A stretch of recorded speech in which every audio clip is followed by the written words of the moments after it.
সংঘর্ষ হয়েছে, কে কাকে মেরেছে এটা তো আমরা কেউই সচক্ষে দেখিনি।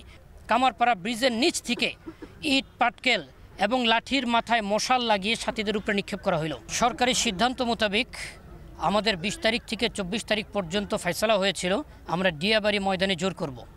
সেই উপলক্ষে মাঠ প্রস্তুত করার কাজের জন্য সারা বাংলাদেশ থেকে আমরা আমাদের সাথীদেরকে ডেকেছিলাম।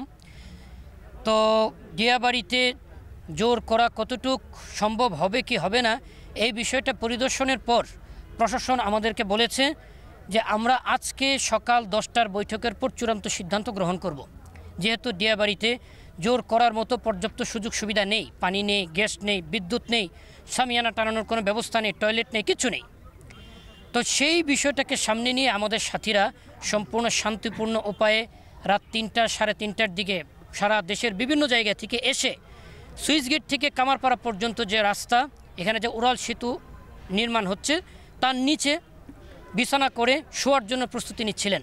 ঠিক এই মুহূর্তে কামারপাড়া ব্রিজের নিচ থেকে ইট পাটকেল এবং লাঠির মাথায় মশাল লাগিয়ে সাথীদের উপরে নিক্ষেপ করা হলো।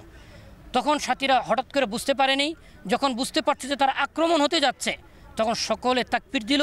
যারা আক্রমণ করতে আসছিল তাদেরকে একটা ধাওয়া দিল। এই ধাওয়া থেকে পাল্টা ধাওয়া, 2-3 বার পাল্টা পাল্টা ধাওয়া হওয়ার পর তারা টিকতে না পারে এই গেট দিয়ে, পশ্চিম গেট দিয়ে ময়দানে প্রবেশ করেছে। আমাদের সাথীরাও তখন তাদের পিছে পিছে মাঠে ঢুকে চলে আসলো। ওই ধারাবাহিকতায় এক ধাক্কায় আমাদের সাথীরা মাঠে ঢুকা শুরু করলো। মাঠে আমরা ফজর নামাজ পড়েছি, তারপরে আর্মিরা এসেছে, প্রশাসনের অন্যান্য গুরুত্বপূর্ণ ব্যক্তিরা এসেছে, তারা চতুর্দিকে আমাদের নিরাপত্তা নিশ্চিত করেছে। তো এখন আলহামদুলিল্লাহ আমরা মাঠে অবস্থান করছি, যেখানে প্রায় 40-50 হাজার মানুষের মধ্যে একটা ধাওয়া পাল্টা ধাওয়া হয়েছে, সংঘর্ষ হয়েছে। কে কাকে মেরেছে এটা তো আমরা কেউই সচক্ষে দেখিনি, এটা তদন্ত সাপেক্ষে বলা যাবে। তবে 2 জন নিহতের যে ঘটনা ঘটেছে তাদের পরিচয় নিশ্চিত করার জন্য কার্যক্রম চলছে। কিছুক্ষণের মধ্যেই জানা যাবে যে তারা আসলে কোন পক্ষে ছিল।